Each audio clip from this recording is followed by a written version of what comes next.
Work reintegration in this pandemic has put a lot of stress on our workforce. It's more important than ever to make sure that our workforce is at their best both physically and mentally, which requires a renewed commitment to sort of work-life fit. It's not balance, because you're going to have days when it's not great, but on balance, as organizations begin to bring employees back to the office, with some remaining in a work-from-home model for the foreseeable future, how can HR professionals double down on the importance of work-life fit for their workforce?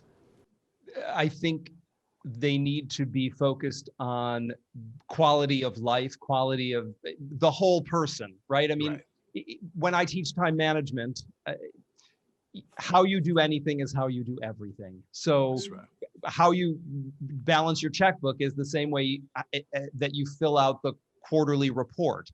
Your behavior is your behavior. It doesn't matter physically where you are. I mean, there's a certain degree of compliance with social norms based on where you're physically located, but basically your behavior is your behavior. So I encourage HR professionals, anybody who's making decisions and facilitating these kinds of location shifts, to be thoughtful and mindful about what supports the teams, the divisions, the departments, what supports productivity and efficiency, and what is about compliance, either with old rules that might not apply in this new version, right? You know, work 2.0 or work 3.0.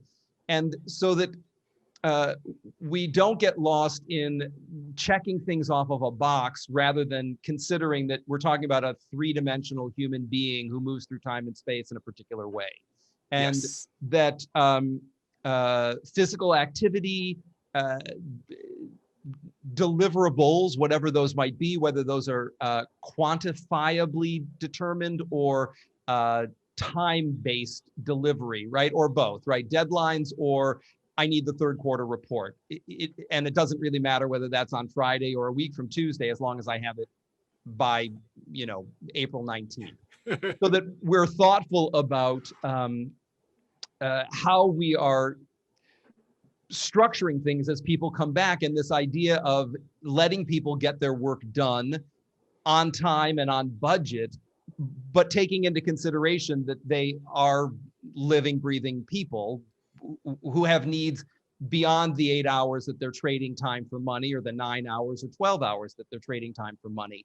And so that if we have a chance to restructure things, and this doesn't mean, you know, we look at like some of the big tech companies and the idea of a lounge, or, you know, or 24/7 snacks, or a gym, or we don't necessarily need all of these kinds of perks, but if people need to be able to go to the gym, or need to be able to walk outside and take a walk around the building, or now because of social distancing, we need, even though, April, to your point, right, we need less physical space for the people themselves, we might need the same amount of footprint so that people can be further away from each other. And so as we're looking at that, how do we structure it, since it's not exactly tabula rasa, but we have this opportunity to redesign it and re-engineer it so it's more supportive, so that the culture is more dynamic and more pliable. How do we do that before people arrive, as opposed to trying to retrofit it?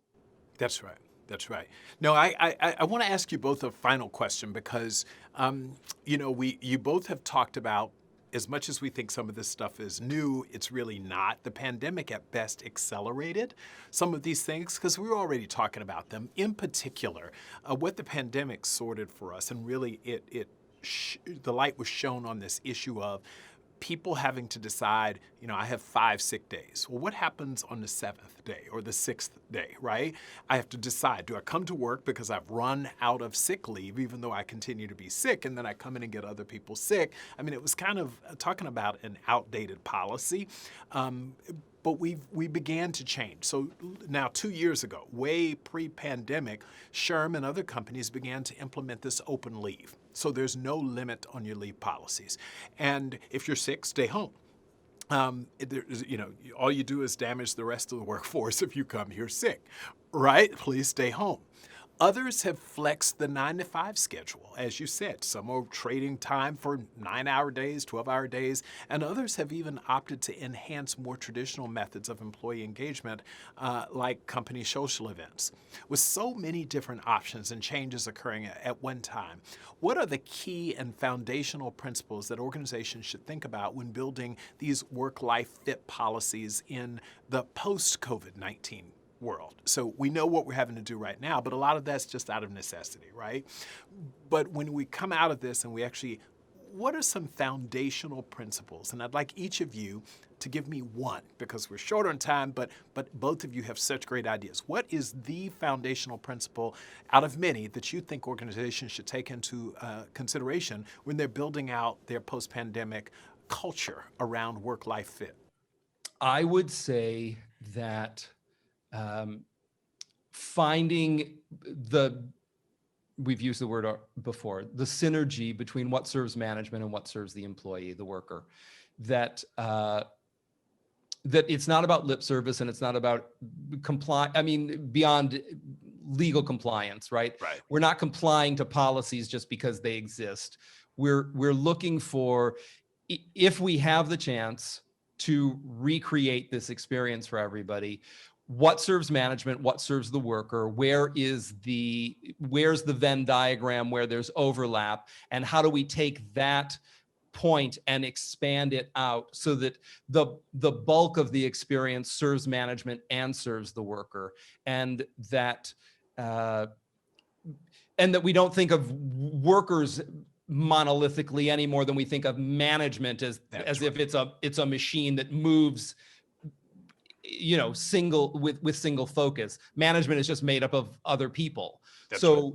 as we're looking at the human dynamics of it, where is the overlap and how do we build off of that? Whenever we're trying to solve a problem, finding the common problem, if you will, the common solution grows out of that. If we can't agree on what the problem is or where our attention should be, we're always going to be here and here trying to interface with each other. But if we can agree, like, this is the opportunity, let's start from here, the collaboration expands, and then we get that geometric result, which is better than this side could think of or this side could think of. It really becomes that magical synergy of collaboration.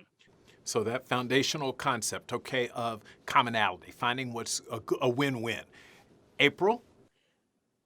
It was hard to think of just one because several flew through my mind. But honestly, when I'm thinking back to many of the small and mid-sized businesses, there was one common theme that I saw woven through every strategy that was checked off of a list. And it really boiled down to a whole different view on communication.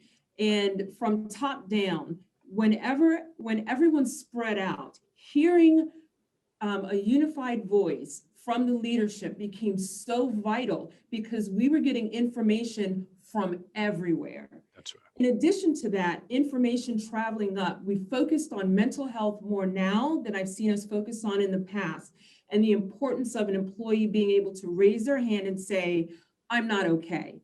And an organization being able to meet them where that need is so that they can return to being productive and giving their whole self the best they could in this situation. I saw people pivot in ways that I'd never imagined.